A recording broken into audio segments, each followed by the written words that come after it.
Donc aujourd'hui vous allez devenir riche, très riche.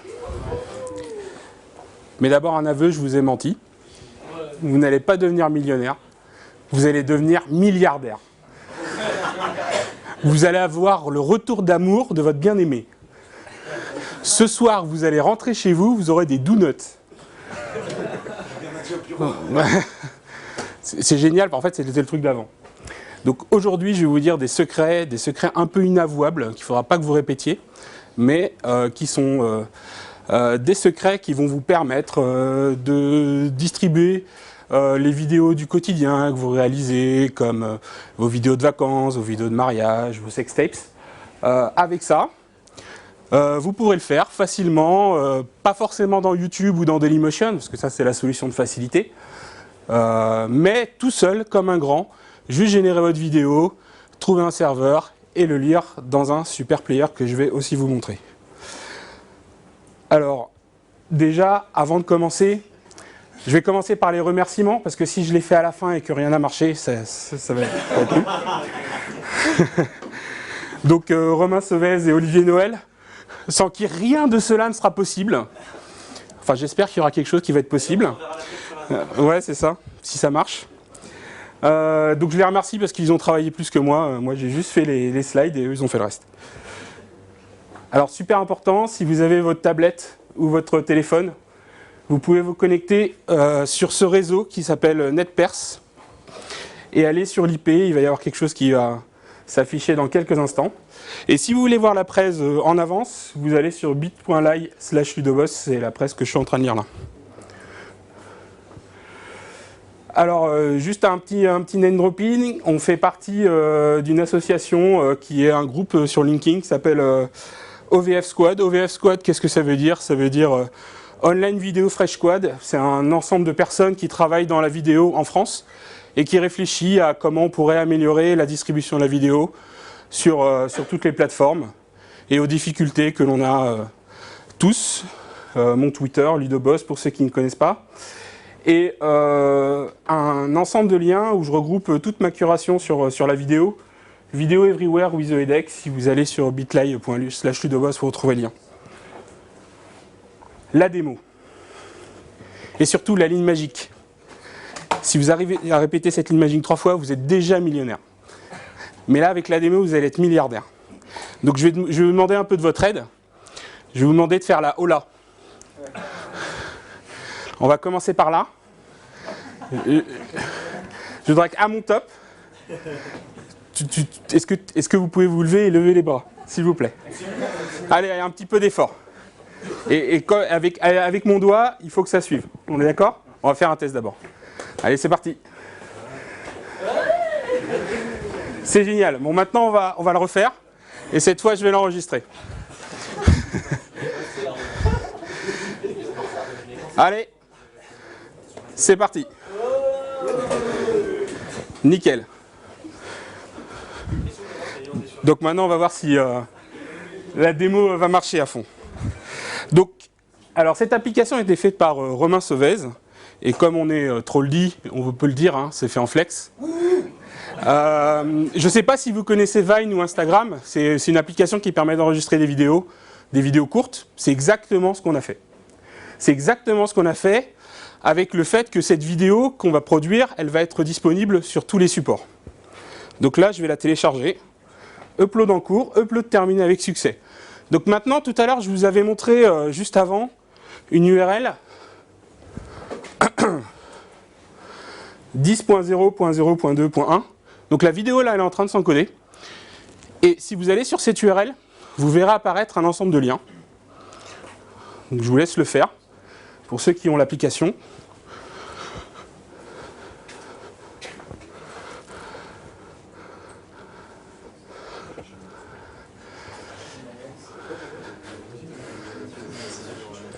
Donc il faut vous connecter sur ce réseau. Hein. Il faut vous connecter sur le réseau NetPerse avant. Ça ne marchera que sur ce réseau. Est-ce que vous voyez cette vidéo?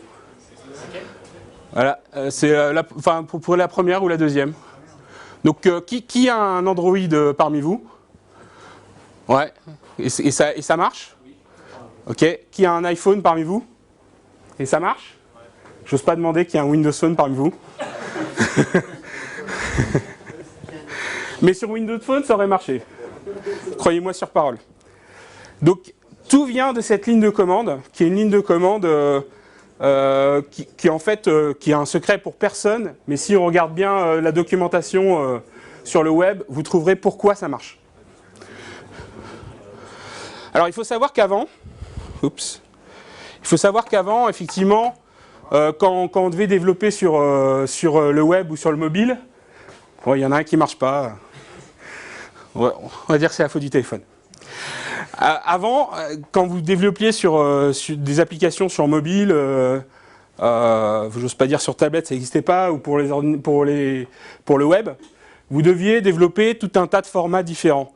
Je me rappelle, il y a 5-6 ans, quand vous développez pour tous les mobiles, vous deviez développer 8 à 15 formats différents. Il y avait deux raisons à cela. Il y avait un problème avec le codec qui n'était pas unique pour tous les mobiles, et il y avait un problème avec le format de sortie qui n'était pas unique pour tous les mobiles. Donc là, je vous rappelle, un ensemble de formats et un ensemble de codecs. Il y a aussi des codecs de stockage qui sont apparus pour tous les pourfendeurs de pirates qui veulent arrêter les gens qui veulent faire du DivX. Le DivX était très utilisé et même il a aujourd'hui tendance à disparaître. J'ai vérifié moi-même, c'était juste pour le test, hein, c'est pour chez moi. Un truc très important à connaître sur la vidéo, c'est juste une introduction. Je ne vais pas vous faire un cours sur la vidéo, mais c'est quoi une vidéo en fait? C'est un conteneur, et dans ce conteneur, il y a un ensemble d'images et de sons. Mais ces images et ce son sont organisés de fait à ce que ça prenne le moins de place possible. Donc, dans les nouveaux formats d'aujourd'hui, donc on a des conteneurs. Donc les conteneurs, c'est Matroska, pour tous les plus aguerris en BitTorrent, MPEG-2, MPEG-4, etc.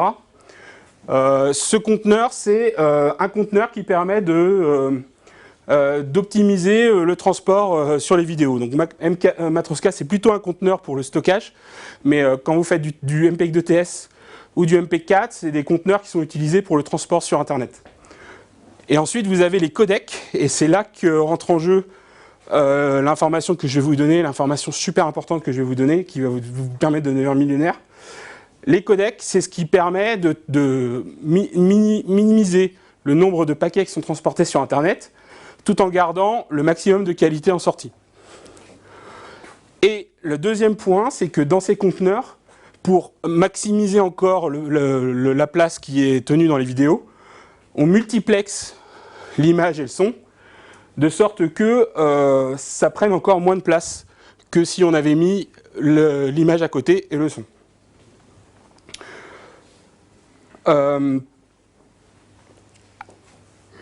Toute cette explication pour vous amener au fait que, aujourd'hui, le codec qui est utilisé sur tous les formats, sur toutes les plateformes, que ce soit le web, le mobile, l'IPTV, par exemple,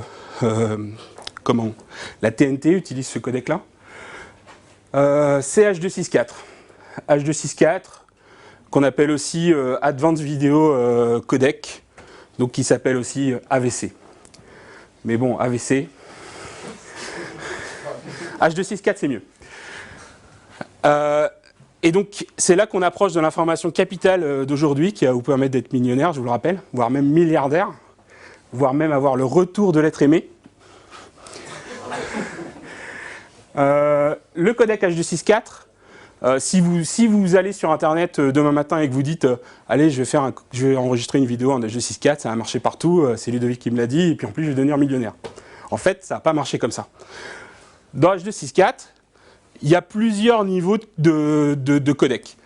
Il y a deux niveaux principaux, je ne vous fais pas tous les niveaux, mais les deux niveaux principaux, c'est le profil, qui a un impact sur la complexité de décodage. C'est le plus important.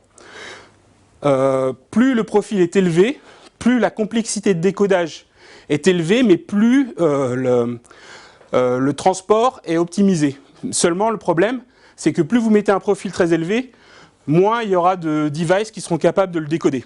Donc, il faut trouver le profil idéal qui permet à la fois aux devices de pouvoir le décoder, mais aussi d'avoir une qualité suffisante. Et il y a ensuite le niveau. Le niveau, c'est ce qui permet d'avoir le débit le plus gros possible. Mais on le sait sur Internet, le débit il n'est pas extensible. Du coup, le niveau il doit être à un niveau tel que vous pouvez transporter de la vidéo sans dégrader la qualité, mais tout en ne congestionnant pas le réseau.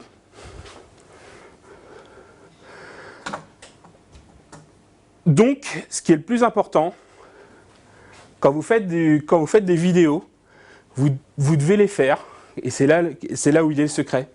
C'est là où je pense que vous allez être un peu déçus. Le secret, pour distribuer les vidéos sur toutes les plateformes qu'on vient de le faire là, et comme on le fait aujourd'hui sur les vidéos pour M6, c'est de produire une vidéo qui va être en H.264, qui va être ce qu'on appelle un profil de base, donc qui s'appelle baseline, et qui va être en niveau 3. Donc ça, je vous rappelle en fait, si vous reprenez ma presse, ça correspond à ça. Et donc si vous voulez que vos vidéos soient compatibles sur un maximum de devices, donc moi je parle plutôt des smartphones et des tablettes, hein, je ne parle pas du Nokia 3310, quoique, on pourrait faire un test. Si vous utilisez cette ligne de commande ou si vous utilisez un outil qui vous permet de passer les paramètres que je viens de vous donner, vous aurez une vidéo que vous pourrez distribuer partout et qui marchera partout. Presque partout. Presque partout. Ça va, vous vous sentez un peu millionnaire là déjà? Et par exemple, un gros site de vidéo comme au hasard, eux, ouais. Ils ont ce type de problématique. Qu'est-ce qu'ils utilisent ces profils d'internet? Ouais. Bah ouais, mais bon, pour les sextapes, ça marche très bien. Donc en fait, ils utilisent tous les sites utilisent du H.264 et en fait aujourd'hui pour distribuer, notamment si on veut le distribuer sur du browser, parce qu'aujourd'hui la problématique c'est aussi de distribuer ce type de format sur le browser. La vraie question quand on veut distribuer partout, c'est qu'à la fois il faut distribuer sur les applications qui ont des clients natifs et aussi sur les browsers. Donc déjà H.264 c'est le seul qui va marcher partout. Si vous regardez toutes les spécifications de tous les browsers qui sortent, notamment ceux du mobile, même les nouveaux, auparavant vous aviez Firefox et Chrome qui disaient nous on veut faire que de Log4j parce que c'est open source, nous on veut faire que du WebM parce qu'on l'a racheté et qu'on l'a rendu open source. Maintenant, dans ces navigateurs-là, ils supportent le H.264. Firefox Mobile qui vient de sortir supporte le H.264. Donc tout est basé en fait sur une distribution sur ce codec. La deuxième raison pour laquelle il distribue sur ce codec-là, c'est parce que au niveau décodage, au niveau matériel, vous avez des matériels qui incluent des GPU de décompression basés sur H.264. Notamment, si n'importe quelle carte graphique que vous achetez ont des GPU de décompression H.264. Et du coup, ça allège la décompression logicielle puisque tout est fait au niveau du matériel. Alors, je vous ai donné deux autres gros mots là, juste après, H.265 et VP9. Il y a un deuxième point sur la congestion des réseaux. H.264, ça permet de distribuer partout. Par contre, ça a un gros problème parce pour avoir une très très bonne qualité, il faut un débit important. H.265 et VP9 vont résoudre ce problème. La promesse, c'est de diviser par deux les débits. Donc c'est vraiment une très très grosse promesse. Il y a des vidéos sur VP9 au niveau de Google, au niveau de la dernière Google I.O. où ils parlent de VP9. Je vous suggère d'aller le voir. Le deuxième secret pour être millionnaire, quand vous voulez distribuer des vidéos partout, c'est FFmpeg. FFmpeg, c'est un outil de ligne de commande en open source qui est utilisé par tous ceux qui font de la vidéo, même YouPorn, je pense. J'ai pas été regardé. En tout cas, Allociné, nous on l'utilise. Donc c'est un outil open source qui vous permet de générer tout un ensemble de formats, mais qui est très très à l'aise avec H.264. Ils ont redéveloppé le codec H.264 sous la forme open source de H264, parce que H264 c'est pas open source, il y a un brevet dessus, qui est géré par une société qui s'appelle MPEG-LA, mais qui pour l'instant laisse à disposition la gestion de H264 et ne demande pas d'argent. FFmpeg, eux, ce qu'ils ont fait, c'est qu'ils ont repris donc, le code de H264, ils l'ont remixé dans un codec open source qui s'appelle X264, et c'est ça qui est utilisé dans FFmpeg. Les similitudes entre H264 et X264 sont très très fortes, donc il n'y a pas de différence fonctionnelle entre les deux. Donc avec FFmpeg, vous êtes capable de gérer du H264, mais éventuellement vous pouvez gérer tout un tas de formats qui vous sont utiles dans la vie courante. Moi j'en fais tous les jours. C'est pour ça que j'ai cette forme olympique.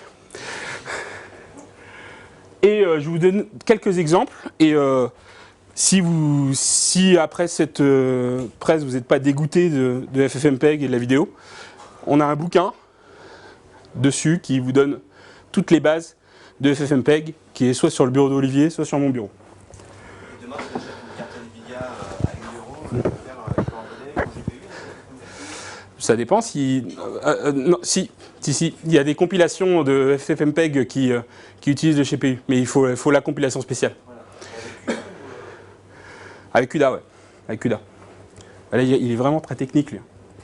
Bah, tu gagneras pas énormément. Donc, Tu es déjà millionnaire avec ton salaire, toi.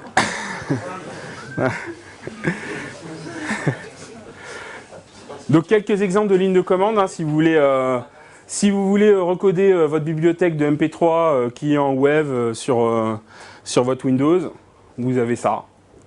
Donc libmp3lm, ça permet de faire du MP3. Si vous êtes des aficionados de Firefox et que vous voulez vraiment faire du HTML5 et du coup que vous voulez que votre player HTML5 lise du Hog-Vorbis sur Firefox, bon courage, mais vous pouvez utiliser cette solution. Si vous avez des vidéos de sauvegarde de certaines séries sur votre disque dur, vous pouvez, avec FFmpeg, les conserver dans le bon format, au bon endroit. Évidemment, vous avez les DVD. Vous utilisez cette ligne de commande, la troisième. Et la dernière vous permet de générer des vidéos partout. Alors pas partout parce qu'il manque quelques paramètres, mais en tout cas vous permet de générer des vidéos en H264 avec un codec audio qui est très très proche de ce qui est fait sur iTunes qui s'appelle AAC. Pour en connaître plus encore sur FFmpeg, j'ai tout piqué le nom du couteau suisse. Il y a une série d'articles qui a été fait en 2011 par Fabio Sonati, qui est un grand ponte de la vidéo, et qui a parlé de FFmpeg en le nommant le couteau suisse de la vidéo sur Internet. Et il y a une série de, je crois, 5 ou 6 articles. Et donc ça, c'est le premier article. Si vous avez accès à ma presse, vous aurez le lien vers les autres.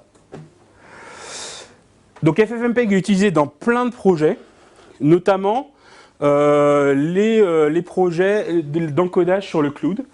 Je vous en donne 2 exemples, mais il y en a plein d'autres qui vont apparaître. Vous verrez, ça c'est un truc super concurrentiel.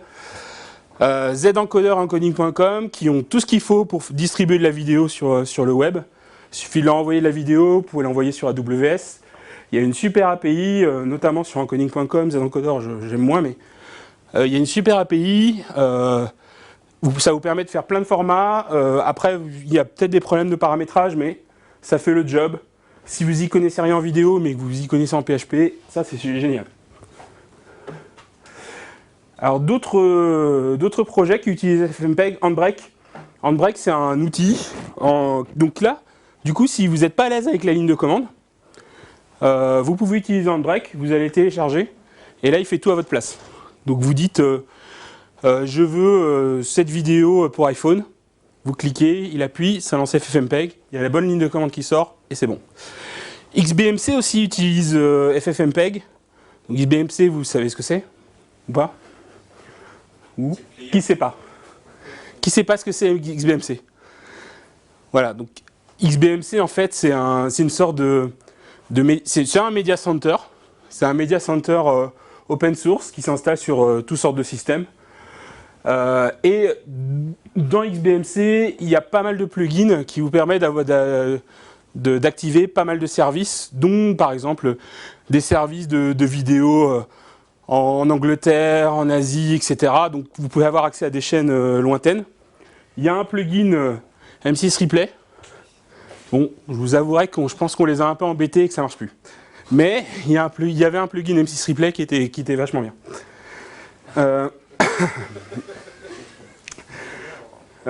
Et alors, ce qui m'a le plus surpris, c'est que Chromium utilise FFmpeg aussi. Dans toute la partie décodage de la vidéo, ils utilisent une partie des sources de FFmpeg pour gérer l'affichage de la vidéo à l'écran dans le browser. Donc ça c'est intéressant, je vous ai mis le lien. Vous verrez que c'est un projet qui est utilisé un peu partout. Alors un petit projet un petit peu complémentaire à FFmpeg. Parfois vous avez des vidéos. FFmpeg c'est ce qu'on appelle un transcodeur. Ça veut dire que vous avez un format et un codec et vous voulez transformer dans un autre format et un codec. Parfois, aujourd'hui, c'est très utile parce que le H264 c'est utilisé partout, vous ne voulez pas réencoder la vidéo et en plus le transcodage ça peut prendre du temps. C'est-à-dire que si vous avez une vidéo d'1 heure, parfois pour transcoder, si votre machine n'est pas puissante, ça peut prendre 1 heure. Donc vous dites j'ai du H264 mais je le veux pas en MP4, je le veux en MPEG-2TS parce que je veux faire de l'IPTV, que je suis un fou, moi je veux ma vidéo sur Free et tout, mais je ne veux pas le réencoder, je ne veux pas que ça prenne du temps. J'utilise MPEG-4Box, qui est ce qu'on appelle un multiplexeur, qui en gros prend votre vidéo et la met dans le bon conteneur. Donc c'est pour ça que je vous ai fait un petit schéma au début, qui la met dans le bon conteneur parce que du conteneur dépend l'endroit où vous allez distribuer la vidéo. Il y a des conteneurs qui marchent sur le web, il y a des conteneurs qui marchent sur l'IPTV, et H264 dans ce conteneur marche partout. Donc MPEG-4Box, si vous voulez faire un tour. Un autre truc très intéressant, et ça me permet de reparler encore de Dash, il y a un format qui tend à, donc un conteneur pour le coup, qui tend à devenir le format de référence pour toutes les plateformes, parce que ça c'est le gros problème aujourd'hui. On a plein de plateformes et on a pas mal de conteneurs différents. Et Dash est le format de référence qui pourrait permettre d'unifier tous les formats sur toutes les plateformes. Et il y a un utilitaire assez marrant à utiliser. Bon, le problème c'est que Dash par exemple, il n'y a pas de player. Donc là je vous ai mis un lien sur un player. Ça c'est vraiment au début. Hein. Donc là on sait produire des vidéos, on ne sait pas les lire. Logique. Donc il commence à y avoir des players. Je vous ai mis un lien vers un player. Dashcast, qu'est-ce que ça fait? Ça prend une source en live et ça l'enregistre sur votre disque. Et ensuite, vous pouvez en faire ce que vous voulez. Le problème, c'est que ça l'enregistre en Dash. Donc, a priori, vous ne pouvez pas trop l'utiliser aujourd'hui, mais demain, ça a des applications assez intéressantes. Par exemple, pour M6 en tout cas, hein, pour les pirates aussi, mais pour M6, c'est intéressant. Par exemple, on voudrait enregistrer une chaîne en entier et puis le lendemain matin, récupérer parce qu'on l'a pas nous, un morceau d'une vidéo. Au lieu d'aller dans la cassette, aller récupérer la vidéo, on va dans le flux, on prend les bons timecodes et on prend la bonne vidéo et on le met en ligne. Ça, c'est un peu le futur. Je t'en ai pas reparlé, tiens, mais il y a des outils open source pour refaire votre Z-encodeur et votre encoding.com si vous êtes courageux, qui sont faits il y en a un qui s'appelle Transcodem, qui est fait en Ruby, qui utilise aussi Node.js et qui utilise FFmpeg. Donc c'est un projet intéressant qui est assez récent. Donc je vous conseille d'aller voir, surtout si vous êtes fan de Ruby. Il y a des fans de Ruby dans la salle? Ok. Ouais. Mais vous remarquez que c'est les plus payés hein, qui sont fans de Ruby. Hein. Ouais.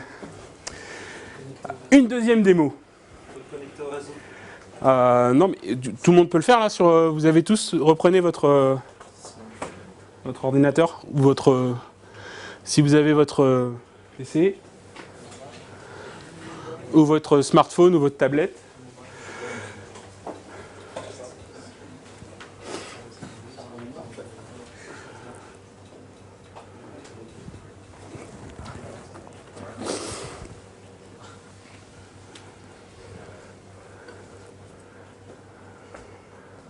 Il y a trop de monde dessus.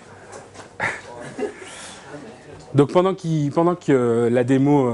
c'est pour ça que c'est intéressant de faire les remerciements au début. En gros, aujourd'hui, l'un des gros sujets, c'est ce qu'on appelle HTML5. En fait, moi, ce que j'appelle ça, c'est distribuer la vidéo dans votre navigateur.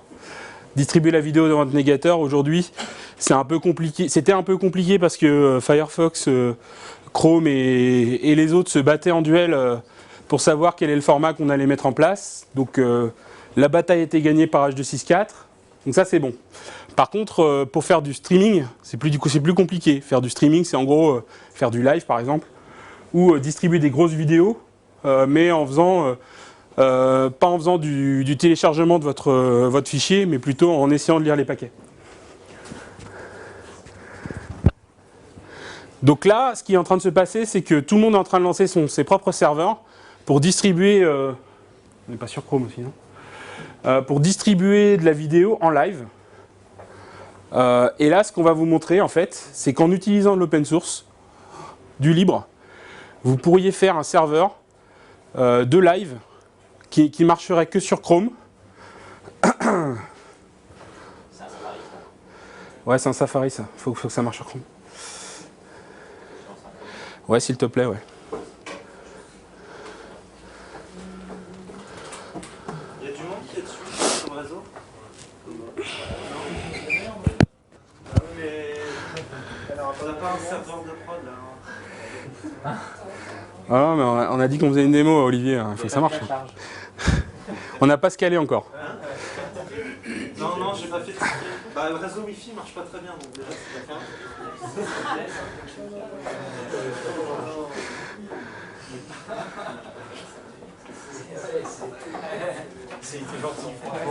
pas Donc du coup, là ce qu'on veut vous montrer, c'est que on peut faire du streaming très facilement en utilisant un outil qui s'appelle FFserver, qui est en fait un outil qui est basé sur l'open source de FFmpeg, et qui, avec une configuration que vous pouvez retrouver sur le net, je vous ai mis le lien.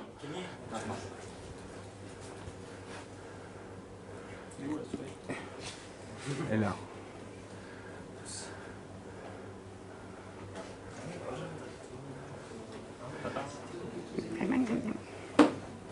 Voilà. Donc là, on appuie sur play. Donc là, ce qui se passe, c'est que c'est comme si on était à la télé. Vas-y, appuie sur play. Non, il faut attendre un petit peu, je pense. L'effet démo Bonaldi.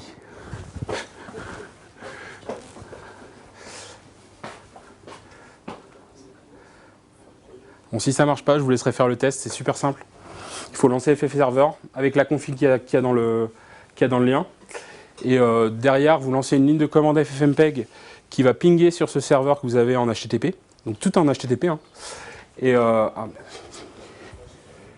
tout est en HTTP. Et du coup, on va faire un reload. Tout est en HTTP et ça, c'est le futur. Enfin, ça, c'est ce que vous allez faire dans 2-3 ans. C'est-à-dire, en gros, tout faire dans votre navigateur au niveau de la vidéo. Et là, ce qui est fort, c'est que avant, quand on faisait du streaming, il fallait payer des machines à 15 000 €. Et là, les serveurs, ils sont open source. Enfin, FFserver, c'est open source. Donc, vous n'avez plus qu'à aller acheter une petite instance sur Amazon Web Server, installer votre FFserver, lancer de vos sources vos FFmpeg, et vous pouvez faire du streaming vidéo. Donc après, la question, c'est effectivement, c'est le scaling. En gros, avec FFserver, je fais toute ma collection de DVD. Bon, c'est pas grave, on va pas le faire. Tu peux faire ça en fait. Tu peux streamer l'ensemble. Exactement, tu peux distribuer toute ta collection de DVD, oui, si tu veux. Basé sur web. Bon, là, du coup, j'ai besoin d'un spécialiste. Bah, en fait, si les gens sont connectés en Wi-Fi, ils doivent se reconnecter à chaque fois sur la même. Non, mais je vais pas faire le test là, c'est bon. Vu qu'il n'y a pas de réseau. Enfin, Je vais finir la presse. si vous voulez la démo, je peux. Touc. Mais la démo, on peut la faire simplement sur un vrai réseau.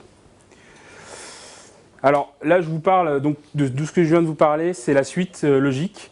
Donc pour distribuer les vidéos sur le web, aujourd'hui, on utilise des plugins, donc Flash, Silverlight, où on utilise des clients natifs dans les applications. Et le but demain, c'est de se passer de tous ces clients natifs, de se passer de tous ces plugins.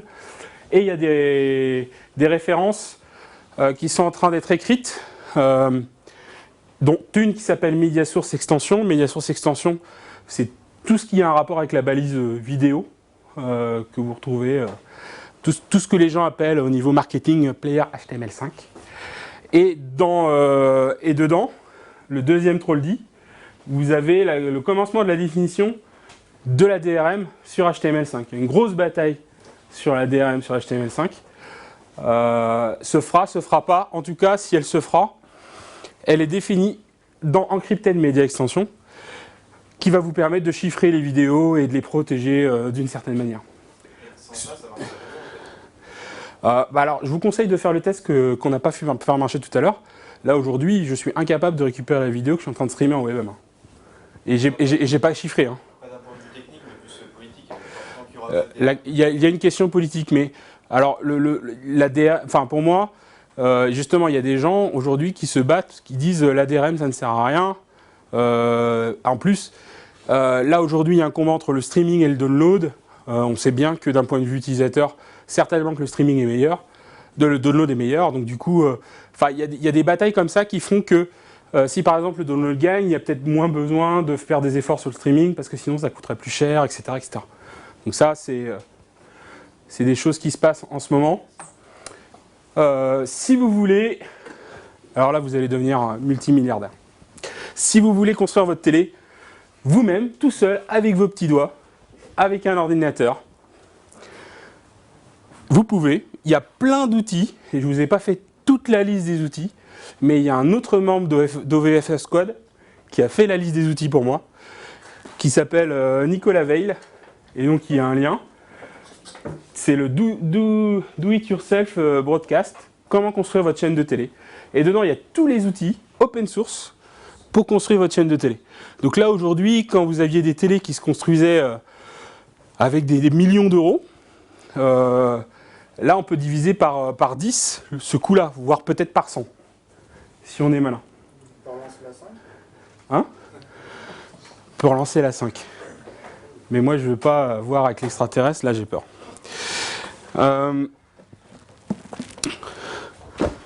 Avant de finir, 2 bouquins super intéressants. Un bouquin sur la vidéocompression pour Flash Apple Device HTML5, mais enfin, ils auraient même pu enlever Flash Apple Device HTML5. C'est un bouquin sur la vidéocompression qui est sur mon bureau, si vous voulez aller le voir. Et un autre bouquin qui définit tous les outils, donc qui sont payants ceux-là, qui coûtent quelques dizaines de milliers d'euros parfois. Mais ce sont ces outils-là que nous, on utilise dans le cadre de M6 Replay. Et là, j'ai pas Internet, mais il y a une dernière vidéo qu'il faut absolument que vous regardiez, que je vous ai mis en lien, c'est un lien YouTube. C'est une vidéo sur comment Google gère l'adaptive bitrate sur YouTube. Et c'est très intéressant. Allez la voir, elle dure 30 minutes ce week-end. Prenez 30 minutes, un café, et ça va être génial. C'est fini pour moi, merci. Merci Ludo.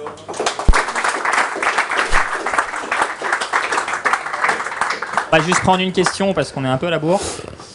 Est-ce qu'il y a une question pour Ludovic? Où sont les billets? Les billets de banque. Où sont les billets? Non, mais ils sont chez vous. Quand vous rentrerez chez vous ce soir, ils sont là-bas. Ces solutions, toi, tu estimes qu'elles sont à quel niveau? Est-ce qu'elles sont industrialisables? FFmpeg, c'est totalement industrialisable. C'est utilisé dans plein de boîtes qui font beaucoup d'argent. Au serveur de streaming, en fait. Les serveurs de streaming, c'est du test. Enfin, ce que vous a montré au niveau WebM, pour l'instant, c'est pas encore industrialisable. Mais avec FF Server, on pourrait faire autre chose que du WebM. C'est-à-dire qu'on pourrait faire, si on voulait, on pourrait faire du RTMP et distribuer des vidéos replay avec, si on voulait, et remplacer. Enfin, ça, c'est. Je le dis, c'est enregistré si Martin Wassin va me taper, mais tu remplaces le Spinnaker qui coûte 10 000 € par FF Server. Ça, c'est possible, ça. Aujourd'hui, il y en a qui le font. Genre, qui ont pris 100 ou 200 instants sur AWS et qui diffusent. Je ne sais pas, je peux pas te dire. Je sais qu'il y en a qui ont testé, mais je ne sais pas s'il y en a en production. Je crois que t'as ton matos des Et millions d'euros. Ah, ça, c'est évidemment, il faut que tu travailles plutôt dans une chaîne de télé ou dans une société de production, enfin des gens qui ont des vidéos pour faire ce genre de choses. Ouais. Et l'autre point, c'est la bande passante, parce que on veut diffuser de la vidéo, mais ce qui va coûter des pépettes, c'est même pas l'infrastructure, c'est pas le fait de faire la plateforme d'encodage ou même la plateforme de diffusion, mais c'est la bande passante, parce que quand vous arrivez à des débits 400, même à 500 kilos par seconde, vous multipliez par 10 000 personnes, ça peut vite chiffrer. Donc c'est ça en fait le point. C'est que ça coûte que dalle à faire, mais il faut diffuser après. Merci Ludo. Merci.